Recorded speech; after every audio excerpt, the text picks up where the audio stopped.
நடேசன் இப்படியே பண்ணுறாரேன்னு சொல்லி நிலா போய் வெளியே உட்காந்து யோசிச்சுட்டு இருக்காங்க. இவருக்கு என்ன பண்ணலாம், தண்ணி போடாமல் இருக்காருக்கு, மறுவாழ்வு மையத்தில் விடுறத தவிர வேறு எந்த நல்ல ஆப்ஷனும் தெரியல அப்படின்னு யோசிச்சுட்டு இருக்கிறப்போ சேரனும் வெளியே போய் நின்று பேசிகிட்டு இருக்காரு. என்னம்மா பண்ணலாம், இப்படியெல்லாம் பண்ணுறாரு, ஏம்மா உனக்கு சிரமமாக இருந்தா நீயும் சோழனும் தண்ணி கொடுத்தனும் கூட போயிடுறீங்களா, ஒரு நல்ல வீடு பார்த்து வச்சிடுறேன், இவர் இப்படி தண்ணி போட்டுட்டு அலும்பு பண்ணிட்டு இருக்கிறாரேம்மா இங்கவும். அதுக்கு நிலா சொல்கிறாங்க, என்ன அப்படியெல்லாம் இருந்தால் எத்தனை நாளைக்கு நம்ம தனியாக அவருக்கு பயந்துகிட்டே போக முடியும், அவரை நம்ம இங்கே இருந்துக்கிட்டே அவரை சரி பண்ணணும்னு நம்ம விட்டுட்டு ஒருத்தராக போயிட்டோன்னா அவர் இன்னும் அதிகம்தான் ஆகுவாரே தவிர திருந்தவெல்லாம் மாட்டார் அப்படின்னு சொல்லி நிலா சொல்லிக்கிட்டு இருக்கிறப்போ சேரனோட ஃபோன் அடிக்குது. யாருன்னு பார்த்தா சந்தா தான் கால் பண்ணுறாங்க. சந்தா சொல்கிறாங்க, நாங்கள் இன்னும் கொஞ்ச நேரத்தில் சென்னை வந்துடுவோம், தமிழ்நாட்டுக்கு வந்துட்டோம், அதனால தான் நான் இங்கே ரெஸ்ட் ரூம் போகிற வழியில் வந்து நின்று தான் பேசிகிட்டு இருக்கேன், என்னை காணான்னு அம்மா வெளியில் நின்றுட்டுருக்காங்க, நான் போயிட்டு வரேன். சரி ராமேஸ்வரம்க்குது, உங்களால் வர முடியுமா, உங்களை பார்க்கலான்னே இருக்குது, அதுக்காகத்தான் கால் பண்ணேன் அப்படின்னு சொல்லி சந்தா சொல்லவும் சேரனுக்கு, இந்தோ சந்தா நான் கிளம்பிட்டேன், அதுக்குள்ளே இங்கே ஒரு பிரச்சனையானதுனால தான் வெயிட் பண்ணிகிட்டு இருந்தேன், இந்தோ கிளம்பிட்டேன், நீ ராமேஸ்வரம் வந்து ட்ரெயினில் வந்து இறங்குறதுக்கு முன்னாடி நான் போய் அங்கே இருப்பேன் சந்தா, வா பார்க்கலாம் அப்படின்னு சொல்லவும் சரி அப்படின்னு சொல்லிட்டு சந்தாவும் குஷியாக வெளியில் போயிடுறாங்க. அப்போ சந்தாவோட அம்மாவும் அப்பாவும், என்னடா இது, இவ ரெஸ்ட் ரூம் போயிட்டு வரேன்னு சொன்னவன் இப்படி சிரிச்சுக்கிட்டு வர்றாளே, கையில் எதுவும் ஃபோன் கேன்னு வச்சுருப்பாளோ அப்படின்னு சொல்லி பார்க்குறப்போ ஃபோனில் யாருக்குமே ஃபோன் பண்ண காணோம். ஆனால் அவள் பாட்டுக்கு அமைதியாக தான் இருக்காளோ, நமக்கு தான் அப்படி தெரியுதோ அப்படின்னு நினச்சிக்கிறாங்க. அப்போ வந்து சேரனன்னா நம்ம நிலா கிட்ட சொல்லிட்டு கிளம்புறாங்க. நிலா நீ பத்திரமா இருந்துக்கோப்பா, சோழனும் வெளியூருக்கெல்லாம் எதுவும் போக வேண்டான்னு சொல்லிட்டு இங்கேயே இருக்க சொல்லு, நீயே எப்போ எது வேணுனாலும் நம்ம பாண்டிக்கும் சோழனுக்கும் ஃபோன் பண்ணு நிலா, அவங்க 2 பேரும் தான் பக்கத்துலேயே இருக்காங்க, நான் இன்னைக்கு பக்கத்தில் தான் இருந்திருப்பேன், ஆனால் அங்கே கிளம்பி போகிறதுங்கனால நான் எப்படியும் சாயந்தரம் ஆயிரும் அப்படின்னு சொல்லவும், அண்ணே நீங்கள் போய் சந்தாவை பாட்டு வாங்க, நான் பார்த்துக்கிறேன் அப்படிங்கிறாங்க. ஏம்மா அப்பாவுக்கு இது வந்து தொந்தரவு பண்ணார்னா எனக்கு உடனே ஃபோன் பண்ணுமா, நம்ம ஃப்ரெண்ட்ஸ் எல்லாம் வர சொல்லி பார்த்துக்கலாம் அப்படின்னு சொல்லிட்டு சேரனண்ணா கிளம்பி போயிடுறாங்க ராமேஸ்வரம்.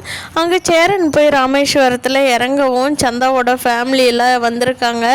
அப்போது சந்தாவுக்கு மட்டும் சேரன் ஸ்பெஷலாக கையெல்லாம் காட்டி தனியாக கூட்டிகிட்டு போகிறாரு. அவங்க கோயில் சுற்றுறப்போ தனியாக கூட்டிகிட்டு போய் பேசிடலாம் அப்படின்னு சொல்லிட்டு சந்தாவை தனி இடத்துக்கு கூட்டிகிட்டு போகிறாரு. அப்போ சந்தா இருந்துக்கிட்டு, ஐயோ நான் இதுலையெல்லாம் உள்ளேயெல்லாம் கீழேலாம் இறங்கி வரமாட்டேன், வாங்க வேணா கோயிலுக்கு பின்னாடி போய் பேசிகிட்டு இருப்போம் அப்படின்னு சொல்லவும் 2 பேரும் கோயிலுக்கு பின்னாடி ஒரு கீழே ஒரு குகை மாதிரி ஒரு மாதிரி போகுது, அதில் போய் உட்காந்து பேசிகிட்டு இருக்காங்க. இப்போ சந்தாவை காணோன்னு சொல்லி அவங்க அம்மா அப்பாலாம் தேட ஆரம்பிச்சிட்டாங்க.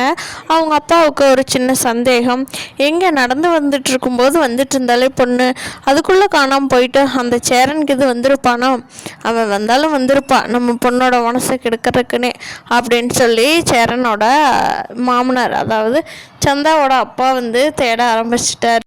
சுற்றி தேடி வந்துட்டு இருக்கும்போது சேரனும் சந்தாவும் ஒரு படிக்கு பக்கத்தில் உட்காந்து 2 பேரும் பேசிகிட்டு இருக்காங்க. சந்தா, உனக்கும் எனக்கும் கல்யாணம் நடந்தால் எவ்வளோ சூப்பராக இருக்கும், நம்ம யாருக்குமே இப்படி பயந்துக்கிட்டு வாழ வேண்டியது இல்லைல்ல அப்படின்னு சொல்லி சேரன் சொல்கிறாங்க. அதுக்கு சந்தா இருந்துக்கிட்டு, இல்லை உங்களுக்கும் எனக்கும் கல்யாணம் நடக்கும்னு எனக்கு தோணலை, ஏன்னா அங்கே நடக்கிற சம்பவம்லாம் அப்படி நடந்துட்டுருக்கு, என்னோட மாமனுக்கு தான் என்னை கல்யாணம் பண்ணி வைக்கிறதுக்கு ரொம்ப விருப்பப்பட்டுருக்காங்க அம்மா அப்பா, அதனால் எனக்கு நம்ம 2 பேர்த்துக்கு கல்யாணம் நடக்குமா அப்படிங்கிறதே எனக்கு சந்தேகமாக இருக்குது அப்படின்னு சொல்லி சந்தா சொல்லவும், அதுக்கு சேரந்துட்டு, அதெல்லாம் அப்படியெல்லாம் ஒன்றை விட முடியாது, அது என்ன உன் இஷ்டத்துக்கு உன் மாமனை கல்யாணம் பண்ணி வைக்கிறதுக்கு நான் விட்டுருவேனா, நானும் என் தம்பியெல்லாம் ஒரு படையே வந்து இந்த ஊரையே கூட்டிகிட்டு வந்து உன் கல்யாணத்தை நிறுத்த மாட்டோம், 2 பேர்த்தும் கல்யாணம் நடந்தால் சரிதான் அப்படின்னு சொல்லி சந்தா அப்படியே சேரனோட தோள் மேலே சாஞ்சிக்கிறாங்க.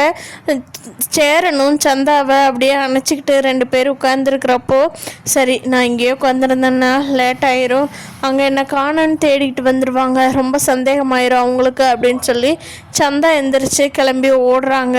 அவங்க அப்பாவும் வந்துடுறாங்க.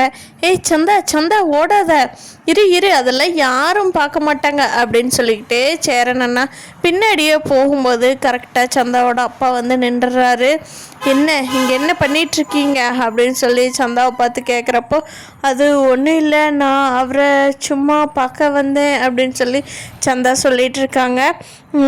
என்ன அங்கிள், நான் தான் அதான் அன்றைக்கே வந்து உங்கள் வீட்டில் பேசினேன்னே, உங்களுக்கு நீங்கள் 6 மாதம் டைம் கொடுத்துருக்குறீங்கள, அதுக்குள்ளேயே அவங்க மாமா வந்து கல்யாண ஏற்பாடு நடக்கிறதுக்கு ட்ரை பண்ணுறாங்க அப்படின்னு சொல்லி சந்தா சொல்கிறா.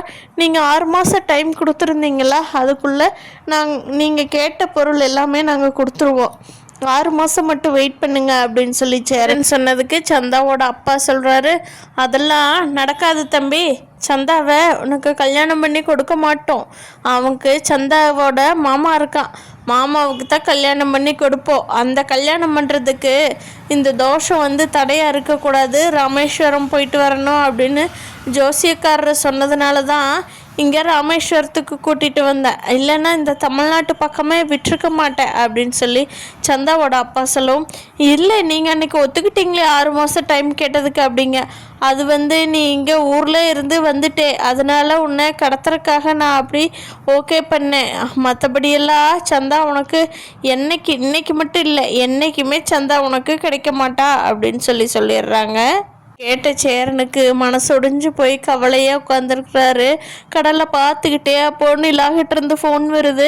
அண்ணே என்னண்ணே, சந்தாவை பார்த்தீங்களா, என்னாச்சு, ஒரு தகவலையும் காணாங்கண்ணா, அதான் கூப்பிட்டேன் அப்படிங்கிறாங்க.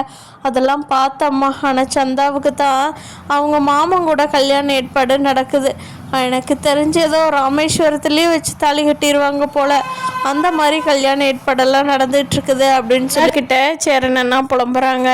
இங்கே உண்மையிலேயே பூஜைக்காக வந்தாங்களா இல்லை சந்தாவோட கல்யாணத்தை முடிக்கிறதுக்காக வந்தாங்களான்னே தெரியல, இன்னும் 2 வார்த்தை பேசியிருந்தேன், நான் சந்தா கிட்ட பேசியிருப்பேன், அதுக்குள்ளே சந்தா வந்து அவங்க அப்பா இழுத்துக்கிட்டு போயிட்டாங்க அப்படின்னு சொல்லவும், அண்ணே நீங்கள் கவலைப்படாதீங்க, நமக்கு தான் குஜராத்தில் அவங்க வீடு தெரியுமே, அங்கேயே போய் நியாயம் கேட்பாங்கண்ணே, யாருக்கு பதில் சாதகமாக வருதுன்னு பார்ப்போம் அப்படின்னு சொல்லி, அதெல்லாம் நடக்கிற காரியமா, சந்தாவுக்கு எனக்கு என்னமோ கல்யாணம் ஆகும்னு தோணலை, அவங்க மாமனுக்கு பிடிச்சி சந்தாவை கல்யாணம் பண்ணி வச்சிட போகிறாங்க கடைசி நேரத்தில், அதுதான்ப்பா நடக்கும், விதியில் உள்ளபடி ஆகட்டும்ப்பா, எனக்கும் கல்யாணத்துக்கு ராசியே இல்லைங்கிறது நல்லா தெரிஞ்சிருச்சு, இருந்தாலும் மனசு கேட்காம நான் இந்த வீட்டிலே இருக்கிறது தான் என் மேலே நான் வச்சுருக்கிற ஒரே தப்பு அப்படின்னு சொல்லி இங்கே சேரன் பஸ்ஸில் ஏறி உட்காந்துக்கிட்டே நினச்சிக்கிட்டே வர்றாங்க. சந்தாவையே மாற்றி மாற்றி யோசனை பண்ணிக்கிட்டே வர்றாங்க. அப்போ வந்து நிலாவோட வீட்டிலிருந்து நிலாவோட அம்மா அப்பாலாம் வந்திருக்காங்க. வாங்க வாங்க அப்படின்னு சொல்லி சோழன், பாண்டி, பல்லவன், நிலா எல்லாருமே வெல்கம் பண்ணுறாங்க. அப்போது தண்ணி போட்டுட்டு வந்த நடேசன் வந்து ஆடிக்கிட்டே நின்றுட்டுருக்காரு. வாங்க சம்மந்தி, வாங்க வாங்க அப்படின்னு சொல்லி கூப்பிட்டுட்ருக்காரு. என்னங்க சம்மந்தி, ஒரு பொண்ணு இருக்கிற வீட்டில் இப்படித்தான் தண்ணி போட்டுட்டு வருவீங்களா அப்படின்னு கேட்குறாங்க நிலாவோட அம்மா. அதுக்கு அவர் இருந்துட்டு, இல்லை this is my house, my rules அப்படின்னு சொல்லி தண்ணி போட்டுட்டு உளறிக்கிட்டு இருக்காரு. அப்போது தேனு வந்து நிலாவை தனியாக கூட்டிகிட்டு போய் பேசணும்னு சொல்லி கூட்டிகிட்டு போய், ஏம்மா இப்படி ஒரு வீட்டில் நீ இருந்து கஷ்டப்படணுமா, ஓட்டோடு சொல் வீடுங்க கூட நான் சொல்லலை, ஆனால் இங்கே பார் எப்படி பாலடைஞ்சு பழுதடைஞ்சு கிடக்குதுன்னு, இதில் ஏமா இருக்கணும்னு உனக்கு விதி, வேணா சோழனை கூட கூட்டிகிட்டு வா, தடி கொடுத்துனமா உனக்கு ஒரு அப்பார்ட்மெண்ட் வாங்கி தர்றேன் அப்படின்னு சொல்கிறாங்க. அதுக்கு நிலா வந்து சம்மதிக்கவே இல்லை.